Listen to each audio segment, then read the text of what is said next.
प्रकरणों को लेकर विधायक रिकेश सिंह ने विधानसभा में उठाया मामले में जांच कर दोषियों पर कार्रवाई की मांग। वित्त मंत्री ओपी चौधरी ने दिया जवाब। पूरा मामला क्या है सुनवाते हैं आपको। 2021 से दिनांक 15 जनवरी 2024 तक सरगुजा संभाग अंतर्गत जिला सरगुजा, बलरामपुर, रामानुजगंज एवं सूरजपुर में रेत के अवैध खनन एवं परिवहन के कितने प्रकरण दर्ज हैं? रेत के अवैध उत्खनन एवं परिवहन के 10 प्रकरण में क्या कार्रवाई की गई है? जिलेवार मैंने इसकी जानकारी चाहिए। माननीय अध्यक्ष महोदय, जनवरी 2021 से 15 जनवरी 2024 तक सरगुजा संभाग अंतर्गत तीन जिलों का जिक्र माननीय सदस्य ने किया है। सरगुजा जिला, बलरामपुर, रामानुजगंज जिला एवं सूरजपुर जिला। इन तीन जिलों में रेत के अवैध उत्खनन के 12 मामले दर्ज हुए हैं। उत्खनन के और परिवहन के अलग अलग मामले दर्ज होते हैं अध्यक्ष महोदय। उत्खनन के 12 मामले और अवैध परिवहन के 652 प्रकरण दर्ज हुए हैं। और जो पूरा डिटेल है जिला वाइज, उसकी सूची माननीय उनको जिलेवार नहीं। माननीय अध्यक्ष महोदय, अगर अवैध परिवहन में कार्रवाई की गई है तो वाहन में अवैध जो खनिज जब्त किया गया है उसे कहां कहां रखा गया है? और क्या यह सही है कि थाना रामचंद्रपुर, थाना सनावल अंतर्गत रेत माफिया द्वारा डंप किया गया है?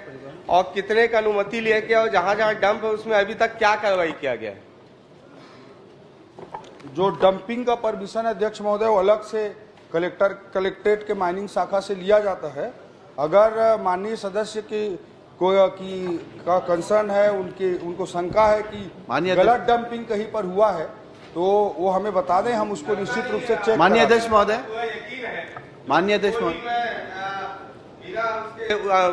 बात नहीं कहता सदन में, और लगातार आपके द्वारा जो मेरा प्रश्न पूछा गया है उस प्रश्न में जितनी भी आपने जब्ती की बात कही है, जितनी भी कार्रवाई की बात है, उसी में वो सारा चीज दर्शाता है।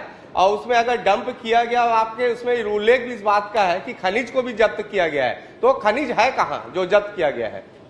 माननीय अध्यक्ष महोदय, मेरा जवाब आ जाए। जवाब आने दो मूल प्रश्न का। अध्यक्ष महोदय, जो खनिज के प्रकरण दर्ज होते हैं, परिवहन हो या उत्खनन हो, उसमें जो वसूली की जाती है, राशि पेनाल्टी के रूप में लिया जाता है, उसमें उस खनिज का मूल्य भी समाहित होता है। उस खनिज का मूल्य और उसके साथ उसमें फाइन दोनों को ऐड करते हुए वसूली की जाती है। इसलिए उसका पूरा पैसा और पेनाल्टी का पैसा दोनों ले लिया जाता है और उस खनिज को उसे वापस दे दिया जाता है। नहीं अध्यक्ष महोदय, अच्छा। और अध्यक्ष महोदय, जो भंडारण के स्वीकृत प्रकरण हैं वो तीनों जिला मिलाकर के 43 हैं। जी माननीय अध्यक्ष महोदय, माननीय अध्यक्ष महोदय, मेरा सौभाग्य है कि मेरे पहले प्रश्न में वित्त मंत्री आदरणीय ओपी चौधरी जी जवाब दे रहे हैं। अगर पेनाल्टी की बात है तो जो आपने उल्लेख किया है कि खनिज जब्त किया गया है, उसमें आपने कहीं भी ये नहीं किया गया कि उससे जो खनिज के रूप में पेनाल्टी लिया गया है। और आपने साफ शब्दों में कहा है कि खनिज को जब्त किया गया है, तो खनिज है कहाँ? मैं ये जानना चाहता हूँ। और ये आपको और बताना चाहता हूँ आदरणीय मंत्री जी, लगातार रेत के विषय पे भी माननीय सदस्यों ने भी अपनी बात कही है। इसे लेके एक बड़ा भ्रष्टाचार पिछले 5 वर्षों में इस प्रदेश में हुआ है और खनिज जब्त करने के बाद उस खनिज को भी गैर कानूनी रूप से उसको विक्रय कर दिया गया।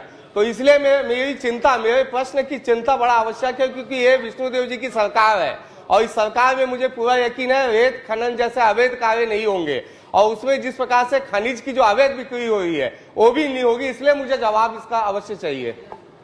अध्यक्ष महोदय, जो मैंने बताया कि जैसे ट्रक पकड़ा गया, अब ट्रक में जो भी खनिज है उसमें जो पेनाल्टी इम्पोज करते हैं उसमें खनिज का मूल्य और पेनाल्टी दोनों को जोड़ा जाता है। और जब राशि जोड़ा गया है माननीय मंत्री जी, जोड़ा गया है, लेकिन वो है कहाँ खनिज? खनिज कहाँ रखा है? गया कहाँ? वो सारे खनिज प्रदेश भर के जो जब्ती किए गए वो खनिज है कहाँ? क्या उसको नीलाम किया गया?